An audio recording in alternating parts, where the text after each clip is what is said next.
Welcome to Make EdTech 100. I'm Lindy, educator, K-12 EdTech advisor, and your host. This is a podcast where we keep it real about what actually works in classrooms. No hype, no overwhelm, just practical strategies, honest stories, and tools that make a real difference for teachers and students. So come along with me on a journey to make EdTech 100. Today, we are going to continue my series on the screen time debate. So if you haven't listened to episode 13 yet, I want to encourage you to go back and start there. It's called Not All Screen Time is Created Equal. It sets up everything we're going to talk about today. You can absolutely listen without it, but that episode is kind of the beginning of this series, and I will put the link in the show notes. To start, I want to talk about TikTok. I have been posting clips from this podcast on TikTok. I am a big TikTok user if you follow me. And so I'm trying to post a lot more rather than just consume, but actually contribute. And recently I posted one of my tech check or tech rec clips from the podcast where the guest and I were discussing school cell phone bans. The challenge with pulling these clips from, a 30 to hour minute long podcast episode is you only get a tiny glimpse of the conversation and not all of the context. And the argument that we were making in the clip was that instead of having full phone bans, especially the statewide bans, they're not even allowed in the school building type of thing, that instead we should teach students responsible use. And boy, oh boy, the comments that I got on that video. I want to start by reading you some of these comments to kind of frame our discussion today. Easily the best policy in schools this year, aka someone who is really firmly in the we need to ban cell phones camp. Wrong. Parents need to be looped in on this. Engagement went through the roof when we took them away and when I ditched the Chromebooks even more. Maybe the parents should teach them how to properly use a phone. Not everything can be on teachers. I agree they should be taught the right way to use a phone, but that's on parents. We can't keep adding to teachers' plates unless we are going to take some things off. It's too late. We should have done that 20 years ago. It's far gone now. Banning is the only answer. That is like saying we can teach them how to moderate drug use.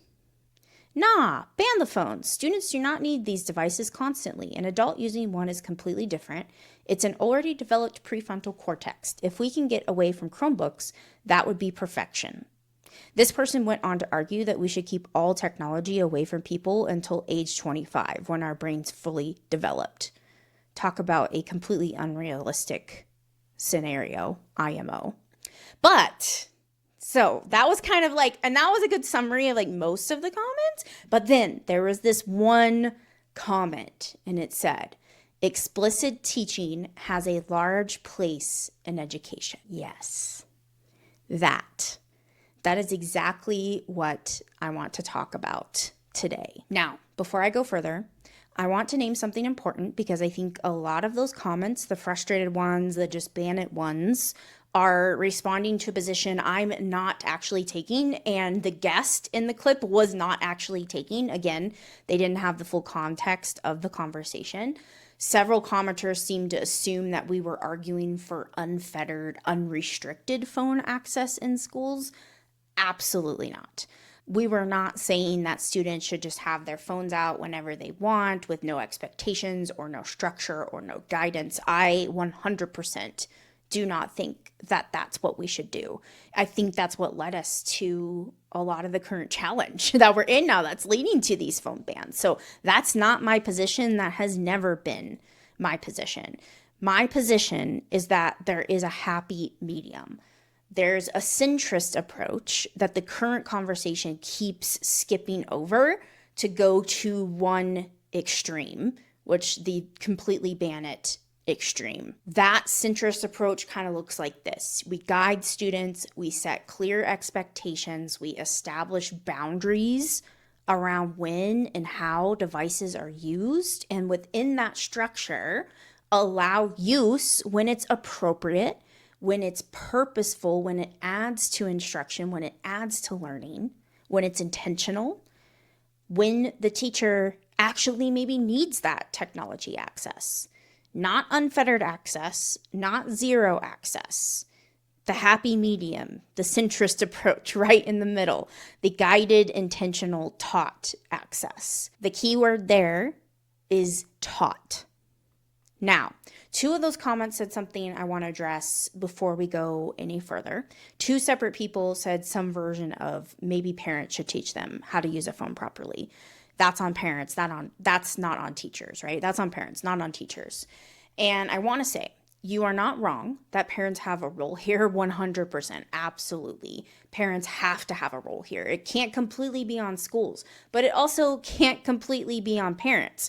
The home is the first place that the habits with these devices are formed and the place where a lot of this needs to be reinforced.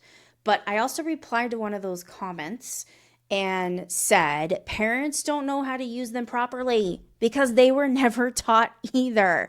And I come at this from a very personal perspective, from both being a part of the generation, the very first part of generations that started to get tech access in schools. When I was in high school, we had a computer lab.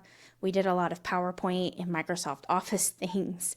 It was right when MSN Messenger was a thing. So in the computer lab, we'd log on to MSN Messenger and then we'd hide it from our teacher. So I was there as a student. So that's part one of my personal experience. Part two of my personal experience is being a teacher. And I'll talk a little bit more about that. Nobody had conversations with my generation about digital footprints, algorithms, how platforms are designed to capture your attention and keep your attention.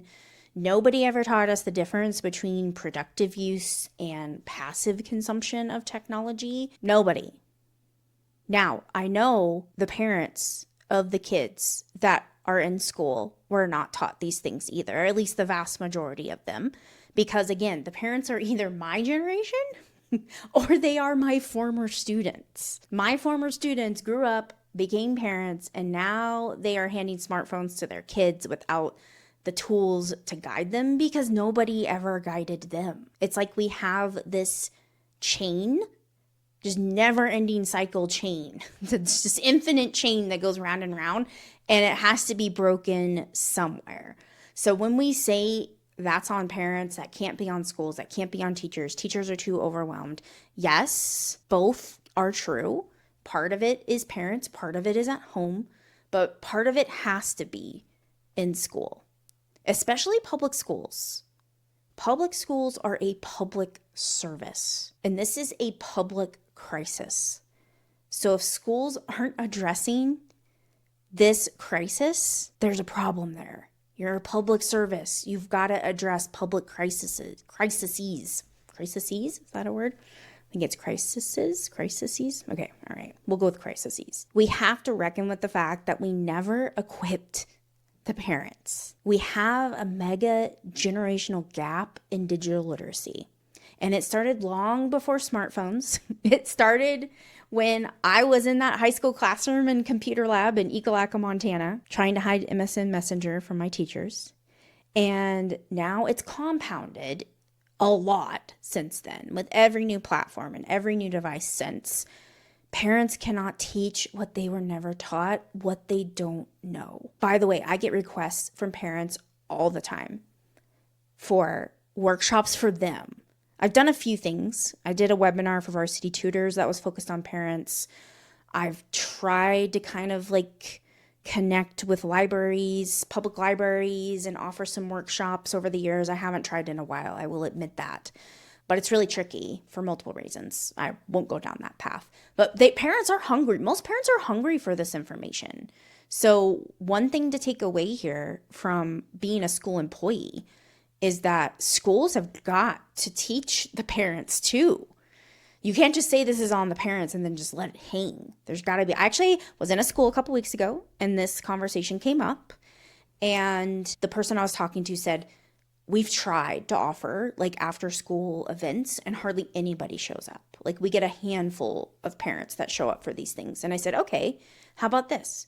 I am all about right now microlearning, and especially microlearning for video and catching them in the scroll. That's part of what this episode is going to be about, by the way, if I ever get to that point and quit babbling. So I said, hey, I'm thinking of it from the perspective of teaching teachers and teachers teaching students, but schools need to think about this as teaching parents and caregivers as well. So what if you create some 30-second, maybe 60-second videos and post them on your social channels? Post them as Instagram Reels. Instagram Reels are also Facebook Reels. Post them on TikTok. Post them on your YouTube channel as YouTube Shorts.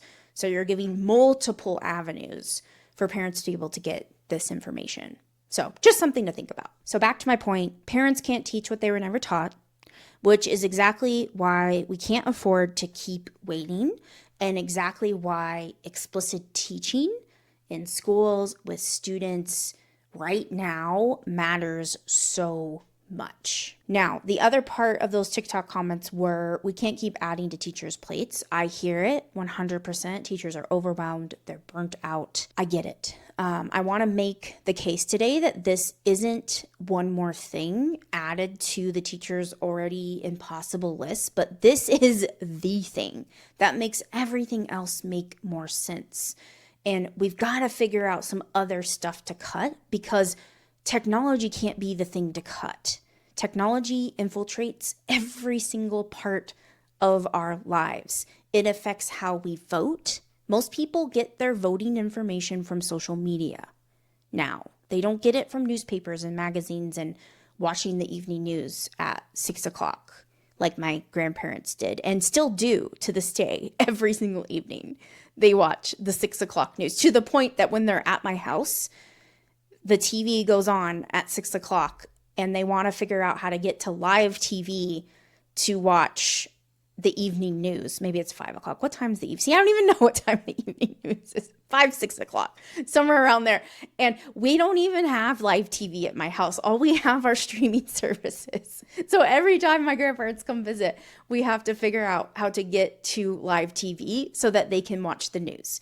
My grandma is going to be 90 in August, and my grandpa just turned 87 a few weeks ago. They've been married 67 years. They still watch the evening news. They are of a very, very, very, very small percentage that still get their information from the evening news. But guess what? They both have smartphones. My grandpa is on Facebook. My grandma doesn't really use her phone, but my grandpa uses his phone all the time, and it is literally attached at his hip. And he is on Facebook, and I know that he is getting very specific algorithmic content fed to his Facebook feed at the age of 87. So, moral of the story, technology is it.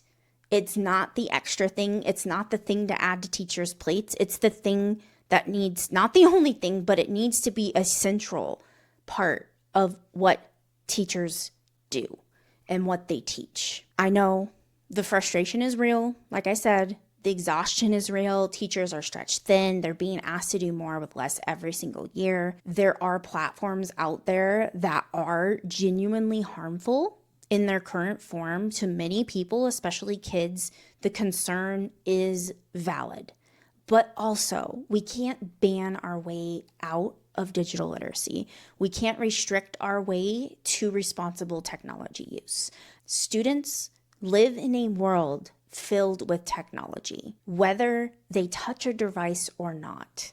They encountered you just on your drive to school or the office this morning, encountered all sorts of technology, security cameras that scanned your face, stoplight systems. You might have driven through, now we have the lanes that adapt to traffic flow. If you live in a more urban metro area, that's all technology.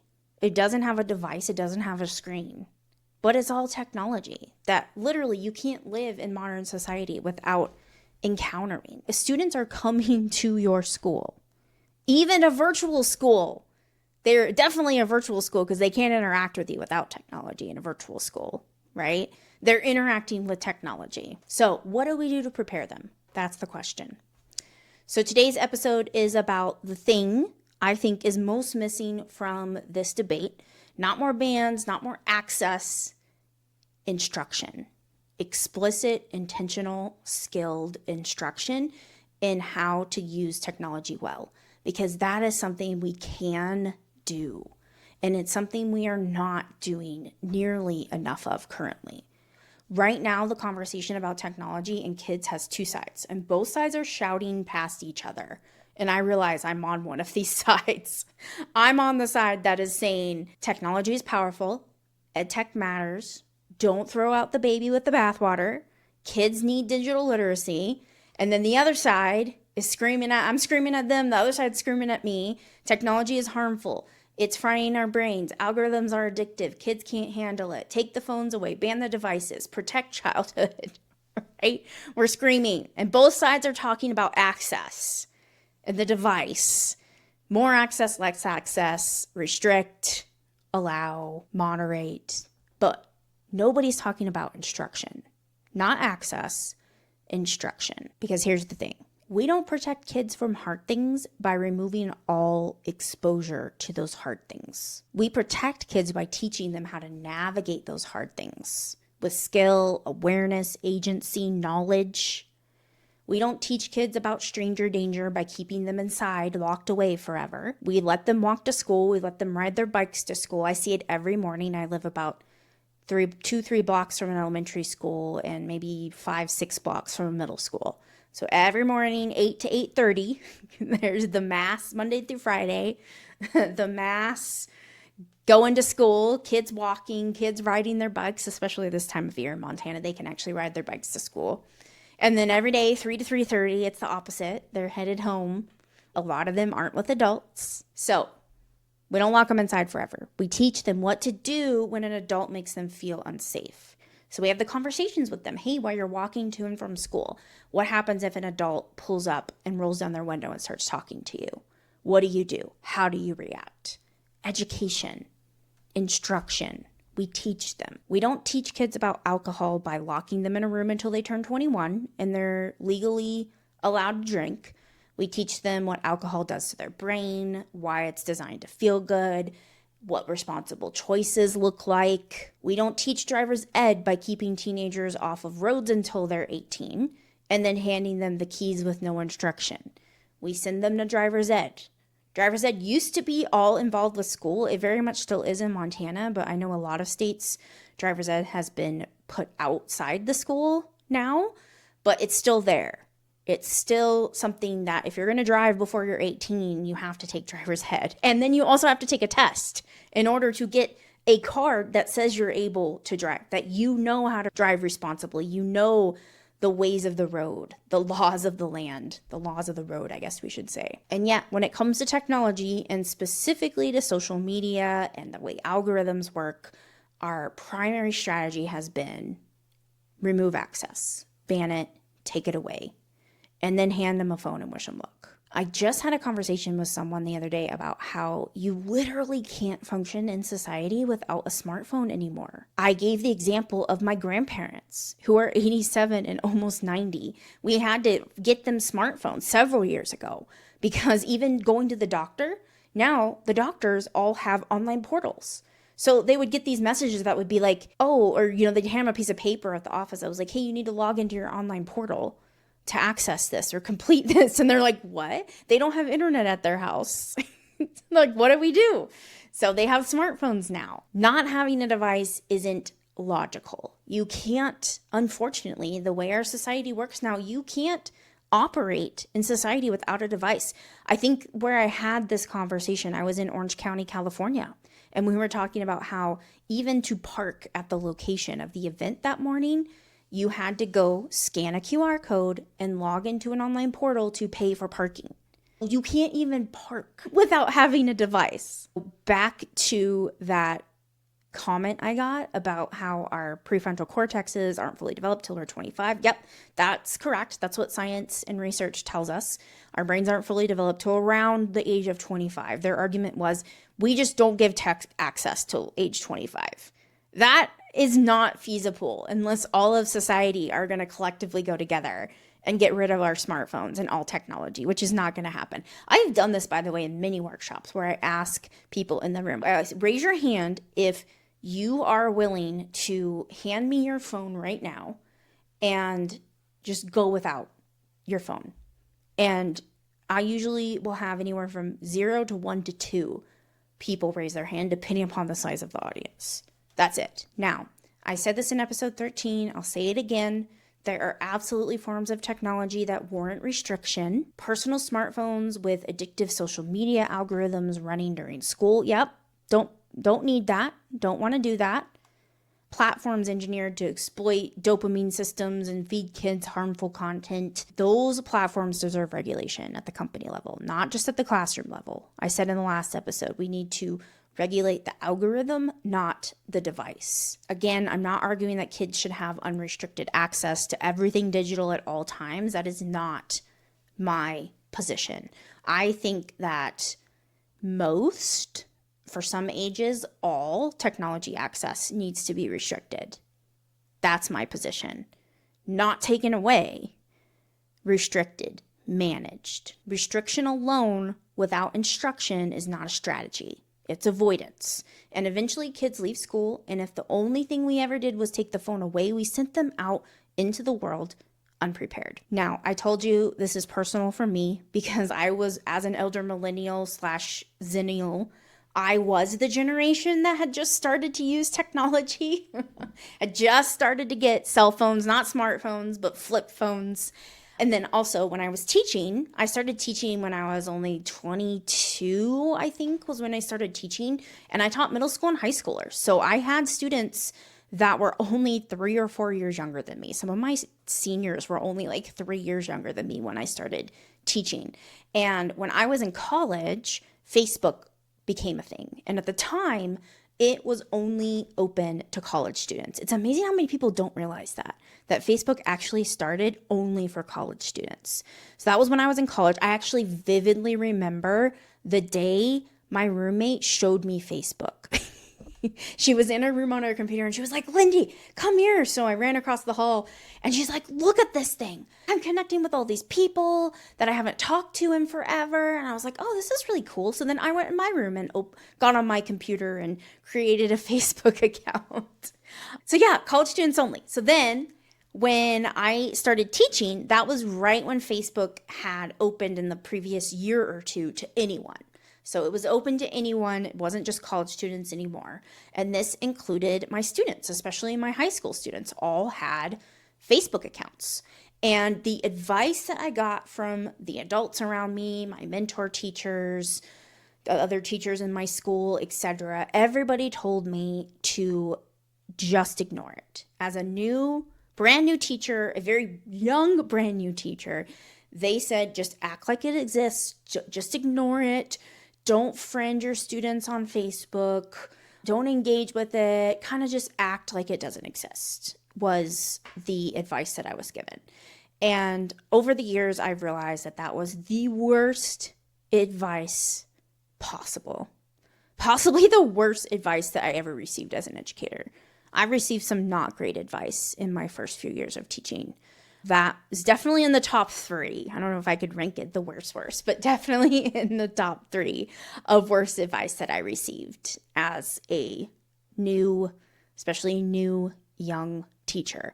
Because what I should have done, what I wish someone had told me to do, was the exact opposite. I should have been having conversations with my students about what they were posting, about the fact that nothing on the internet ever goes away, about how a photo or a post or a comment that they made when they're 15, 16, 17 could affect their ability to get a job at 20 and 25 and 30 and 35 years old.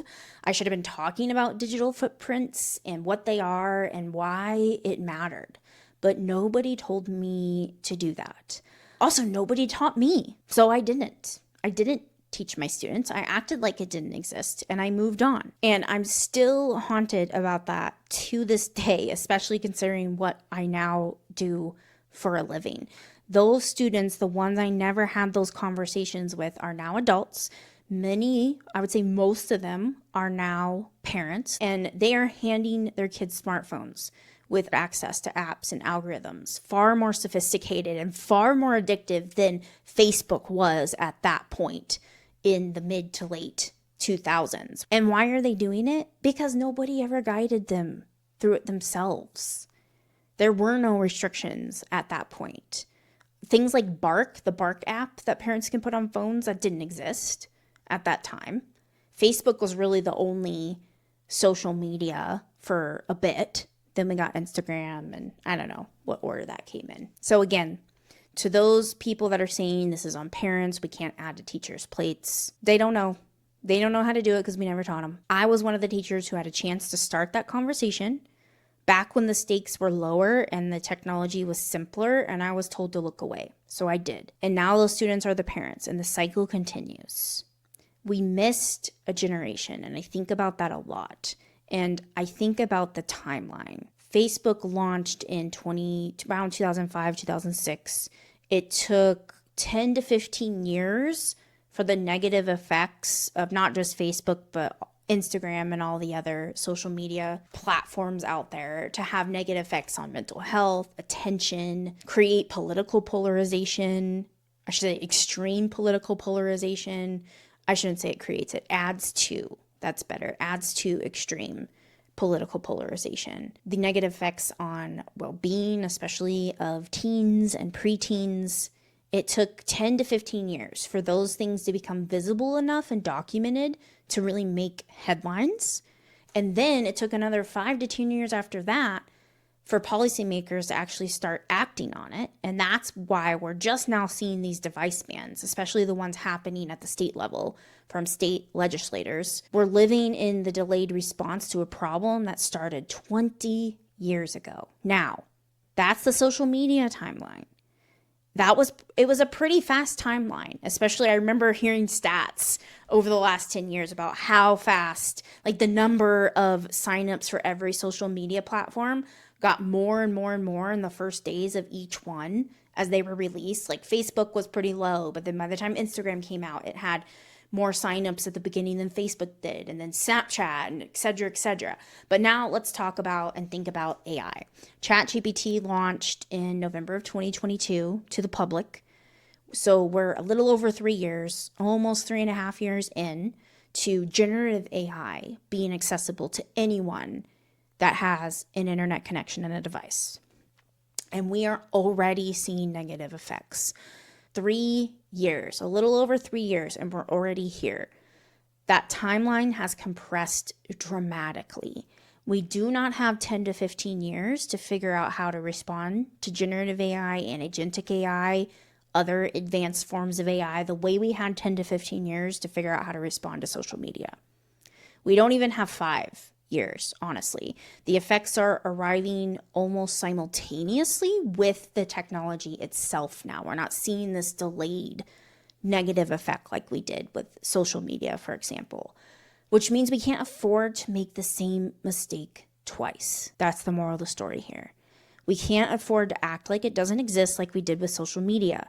We can't afford to wait until the damage is fully visible before we start teaching responsible use. We have to teach now while we're still in the early chapters, because the window we have to shape students' relationship with these tools is much, much shorter than it was before. And the cost of missing it is much, much higher. Okay, I will quit with my magnum opus now and get to the meat of the episode. I'm going to say something and I want you to sit with it for a second. Kids are doom scrolling because it's the only model they've ever been shown. The unhealthy use of technology is the default because it is all they know. Nobody has shown them another way. The algorithm has been their only teacher. I was at that event in Orange County last week, and I had a conversation with a tech director there who has 13-year-old twins, by the way, and he said, I loved his analogy. He said it used to be like when we were kids, we would say to our parents, hey, we're going to ride our bike down to so-and-so's house. And your parents knew that you were going to go to so-and-so's house, and that's where you were going to be. And they knew where so-and-so lived, what their house looked like. They've met their parents before.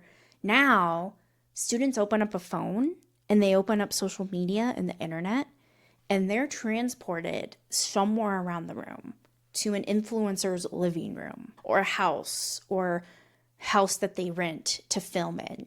That's a thing. If you didn't know that, that's what influencers do. They rent special houses to film in. So we no longer know where kids are going. when they open up their phones and the internet in general, especially social media. So think about what a student's relationship with social media actually looks like from the beginning. They get a phone. I just saw, by the way, the Social Institute came out with a survey they did of, I can't remember, like tens of thousands of kids, and asked them their feelings about technology, yada, yada, yada. And they asked them, what age did you get a phone?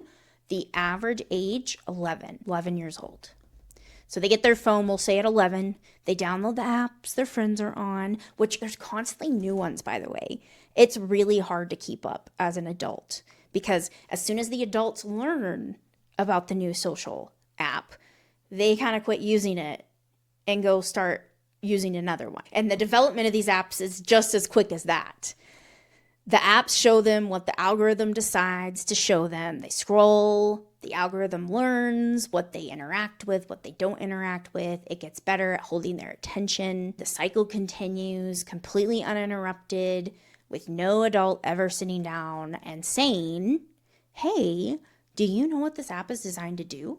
Do you know why you feel the way that you feel when you put it down? Do you know that there's a team of people whose entire job is to keep your thumb moving?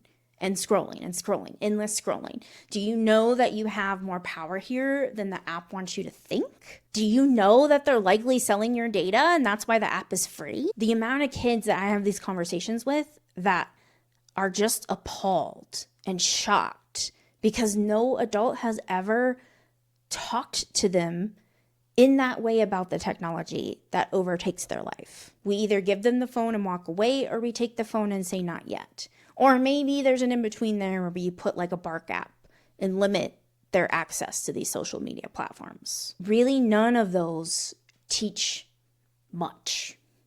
And then we're surprised when they can't self-regulate. When their attention spans are shorter, when they reach for the phone the second they're bored. I do that all the time, totally guilty of that. When they can't put it down, can't put the phone down, the addiction aspect that we're seeing in schools. Of course they can't. Nobody taught them how. Nobody's had the conversations with them about regulating their use. Like I've said, the parents were never taught, and the teachers couldn't teach it because they were told to look away. At least I'm generalizing there. I was told to look away. And now we're 3 generations into this pattern and wondering why nobody knows how to use a smartphone well.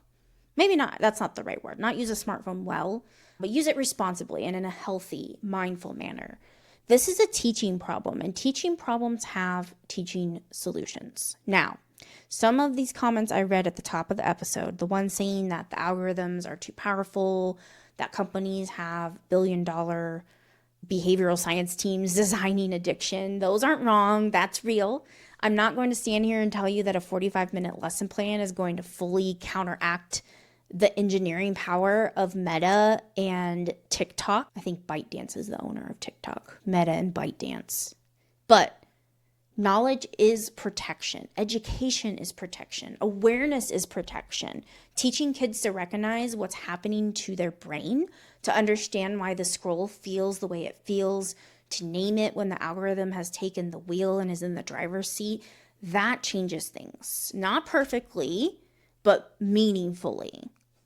And I'll go one further. We teach kids about tobacco, even though tobacco companies also had billion-dollar marketing teams designing addiction. That was when I was a kid. That's what tobacco companies were doing. That has since been regulated a bit. We teach kids about alcohol. We teach about gambling. We teach about unhealthy relationships. We don't say the forces working against you are too powerful, so we won't bother equipping you or regulating those forces. We teach and we regulate. Honestly, I think both is needed in this situation. There was a commenter on my TikTok video that compared teaching healthy tech use to teaching kids to moderate drug use. And my response was, that is not the same thing on any level. And here's why. We're not asking students to moderately engage with an inherently harmful substance. We're asking them to develop skills and judgment around a tool that has both powerful applications and harmful applications. And they're gonna use regardless of what we do. We just established that you really can't operate in society without a smartphone. That's not drug use. That's like driver's ed. That's what it needs to be compared to. It needs to be compared to learning to drive, a necessary part of being part of society. Technology deserves that same commitment that we've given to learning how to drive, and that we give every other hard thing we've decided matters enough to teach it in our society. So I've made the case for why we need to teach this. Now let me get practical. That might have been a little bit longer than I expected. So thank you for sticking around for my magnum opus, my PhD, my Sunday sermon. I needed to get that out. Could you tell? Let's get into some more practical stuff. When I talk about explicitly teaching healthy and responsible technology use, I'm talking about a few different things, and I want to make sure I name those really clearly. First, teaching tech literacy and digital citizenship, but reframe. Some of you, depending upon your age, may have sat through some version of a digital citizenship lesson. If you haven't, usually these lessons are compliance-based. Like, don't post this, don't share that, be careful online, blah, blah, blah. Rules-based. What I'm talking about is different. I'm talking about teaching students to understand how technology works, not just what the rules are. Not just do this, don't do this, like a set of rules that you see in a classroom or a school. I want to teach them, what is an algorithm? How does it work? What data is being collected about you and why? What does engagement optimized content mean? How does it affect what you see? Why does the For You page on TikTok feel different from the following page or feed? When students understand the mechanics, when they can see the system they're operating inside and that sucked them in, they start making different choices. Not always.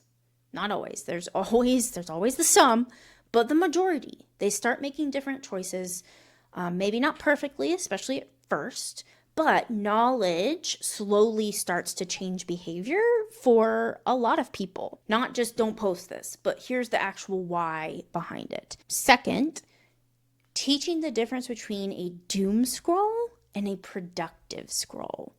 So I did a whole webinar. Well, it wasn't the entire webinar. It kind of was. A chunk of a webinar for Screen Pal a few weeks ago on this. I will put the link in the show notes if you want to dive into that more, where I talked about one of the reasons that teachers should leverage short form video is to teach students how to productive scroll. And there is such thing as a productive scroll. I know I can see and hear some of your eye rolls right now, some of your faces being like, Lindy, no, there is no such thing as a productive scroll. I will tell you there absolutely is. And I have figured out how to do a productive scroll. That doesn't mean that I don't doom scroll. Believe me, I do doom scroll.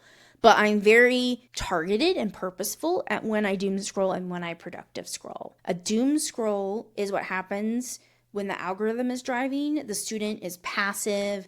They're not choosing what they see. The platform's choosing for them based on what will kind of keep watching the longest. That content is often emotionally activating because emotional activation keeps us scrolling. Fear, outrage, envy, comparing ourselves to others. That's the engagement gold for the algorithm, and that's what can be harmful. Now, again, there are times that I doom scroll. There's times where I just want to shut off my brain, and that's kind of how I do it. But I only spend 5-10 minutes doom scrolling, and I'm an adult with a fully functioned brain. So I know how to regulate myself, and I know that I'm doom scrolling. Productive scrolling is different. It's intentional. It's making an active choice to follow people who teach me something, to use the platform to learn, to curate my feed towards content that adds rather than subtracts. A personal example of this, people ask me all the time, like every AI workshop that I do, how do you keep up with all this stuff? How do you learn this stuff? Are there newsletters that I can sign up for that will teach me these things and bring it to my inbox? And I always tell them, you're not gonna like the answer. And the answer is TikTok. That's how I keep up with all this stuff. Not the only, I would say TikTok and podcasts are the two ways that I keep up with this. I don't do email newsletters super well. They land in my inbox, and half of them I never open. Probably even more than half of them, to be quite honest, never get opened.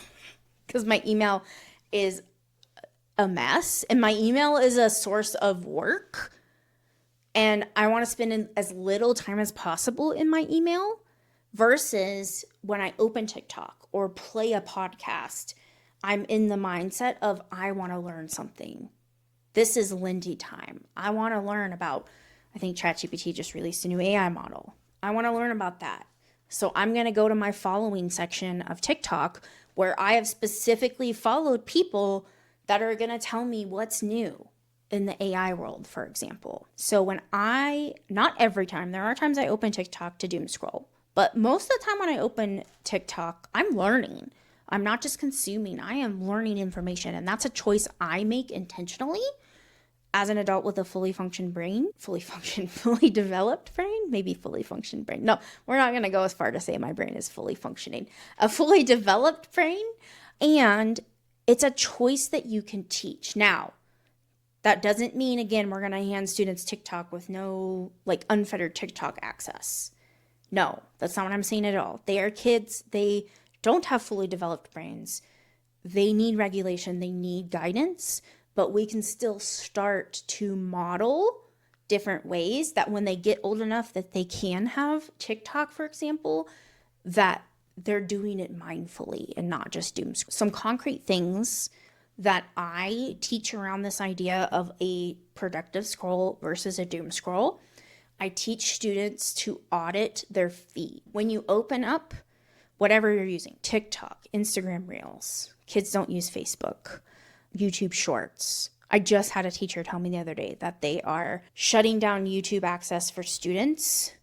Teachers will still be able to share YouTube videos in their LMS, but students won't be able to go to YouTube anymore because students were doom scrolling YouTube Shorts over lunch because guess what? They don't have their phones anymore. They have their school devices. So they're opening up YouTube and scrolling through YouTube Shorts. That's a perfect example of a teachable moment to teach them, what are you seeing in your YouTube Shorts feed? Are you seeing stuff that the algorithm is feeding you? Or are you seeing stuff from people that you have purposely subscribed to on YouTube? Who are you following? Are you following people that are going to feed you healthy, productive content? Or are you following people that are feeding you content that's causing you to have bad feelings about yourself? Is that the feed you choose if you were choosing intentionally? What would you change about your feed? So teach the difference between what on TikTok is called the FYP or the For You page, where it's the algorithm feeding it to you and determining what you see, versus the following page or the friends page, where you're seeing curated content that you have chosen, or should I say from people that you have chosen. For You is the algorithm's feed. Following and friends is people that you choose. Most people on TikTok live in the For You page without ever thinking about it. So teach them to choose. Teach students to notice how they feel after scrolling. Before you open the app, check in. After you close it, check in again. I even have them write down on a piece of paper, how are you feeling right now versus how are you feeling after? What changed? Was it time well spent?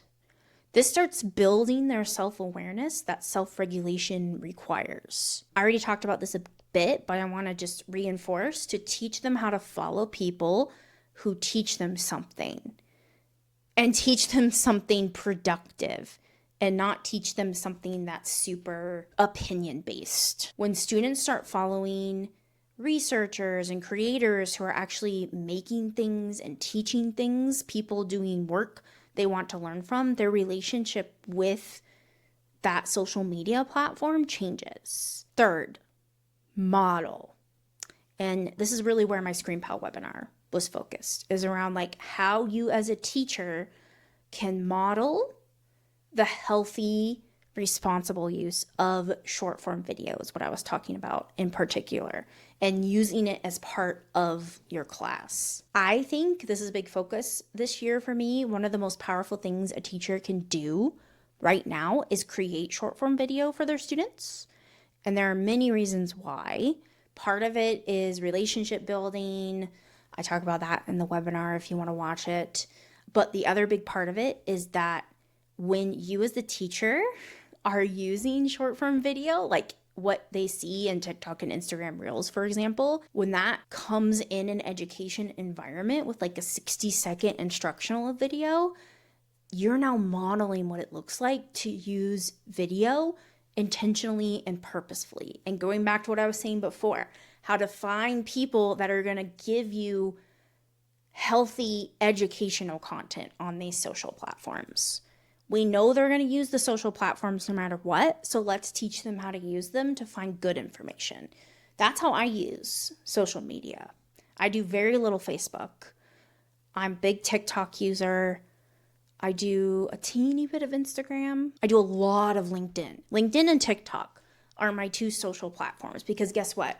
I follow people that I learn a ton from. Students notice what their teachers do, and when a teacher is visible in a way that they connect with, aka short form video, that's so important. That's a teacher modeling the healthy, responsible use. Again, if you want to learn more about that, go watch that ScreenPal webinar I did. I'll put the link in the show notes. It's also on my website in my events section, lindyhawk.com. Okay, number 4.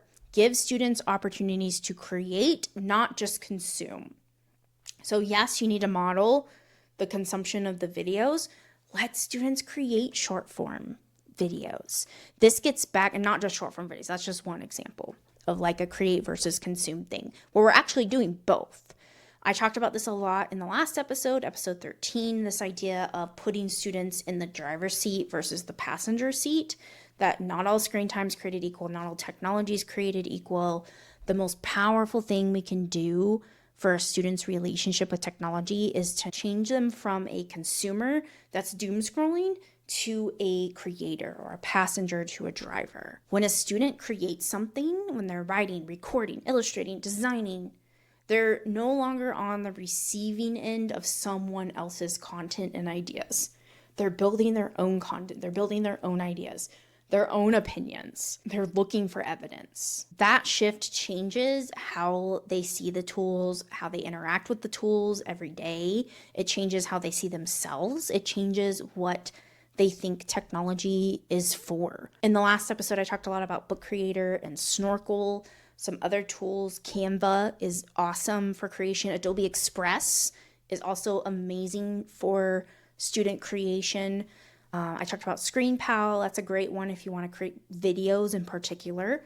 These are examples of tools, not the end. Those are just a few that really put students in the driver's seat. And every time a student uses one of these tools to make something, to communicate an idea, to share something they know, to reach an actual audience, they're practicing a fundamentally different relationship with technology than the one that algorithm is feeding them via doom scrolling.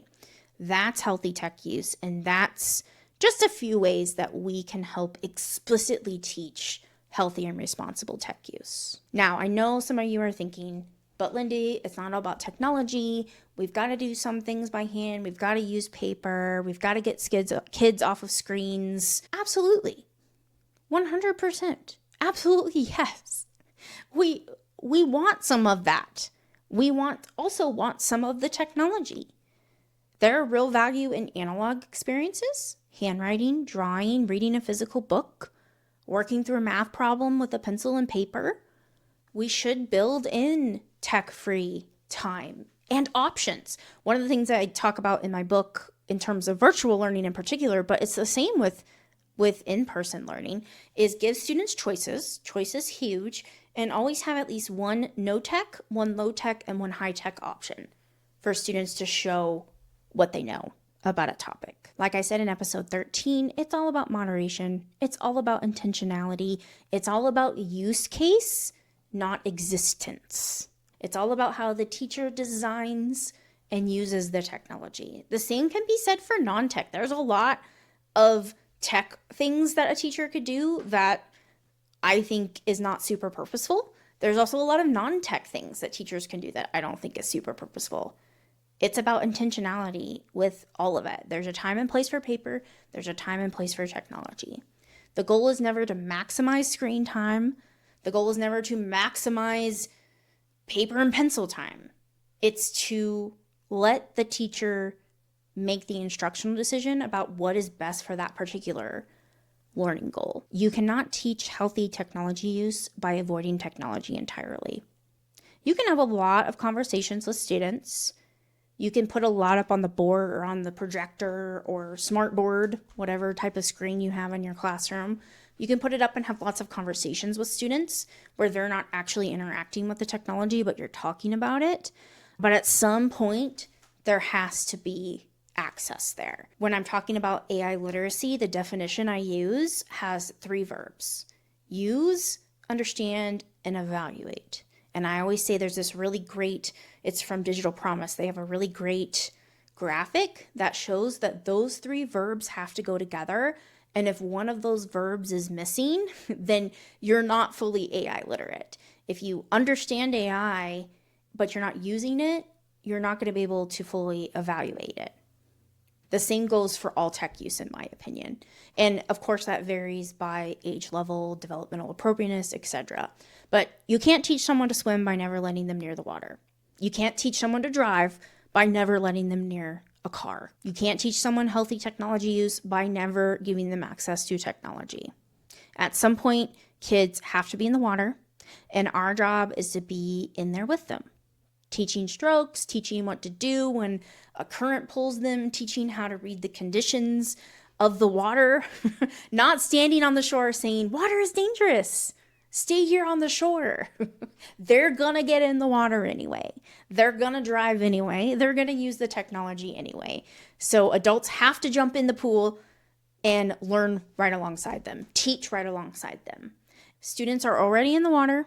They're getting smartphones on average age of 11. So even if you take away the phone completely during the school day, they're on it after school. They're on it early. They're on it at midnight because they didn't have access to it all day. The technology is already in their lives. The question is whether anyone has taught them how to navigate it and use it responsibly. Going fully analog in classrooms doesn't change the reality that students walk out of the school building and pull their phone out. It just means we've opted out of being part of the conversation. One of the comments on my TikTok video said something about to the effect of teaching them how to properly use their phone is proving to them that they don't need them all of the time. Yeah, I 100% agree. But proving that they don't need it all the time doesn't have to mean completely banning it from the building. Tech-free time is part of healthy tech education. The goal is not more, it's better judgment about when screens serve us and when they don't. And I truly believe that judgment is teachable. But it has to be taught explicitly, not just assumed, to develop on its own when we remove the device. So yes, build in tech-free time, absolutely. Use paper when paper is the better tool. Let kids write by hand, grab the Post-it notes. I love Post-it notes. If you've ever been in my workshops, I always have Post-it notes on the table. I also use index cards a lot. Highlighters, grab them all. All of that's good and appropriate and part of healthy instructional design. And also, when technology is available, use it when appropriate. And don't just use it, teach it. Teach what the tool is doing. Teach students to be in the driver's seat rather than the passenger seat. Teach them to notice, to choose, to create rather than just consume. All of these things can be true at the same time. We don't have to pick one or the other. We don't have to say, oh no, tech is bad, we're going to get rid of all of it. Just like when schools started going more one-to-one and get more tech access, they didn't say, oh, we're only going to use technology. Well, some people that were doing paperless classrooms did do that. But I told you in the last episode, that was... If you didn't catch that, if you're not watching, that was me doing a thumbs down. No paperless classrooms. That's not the goal. So coming back to those comments I read at the beginning of the episode, I'm not dismissing those comments at all. The people who left those comments, they're not wrong to be concerned. They're not wrong that the forces at work are powerful. They're not wrong that this is hard and that we are asking teachers to do more.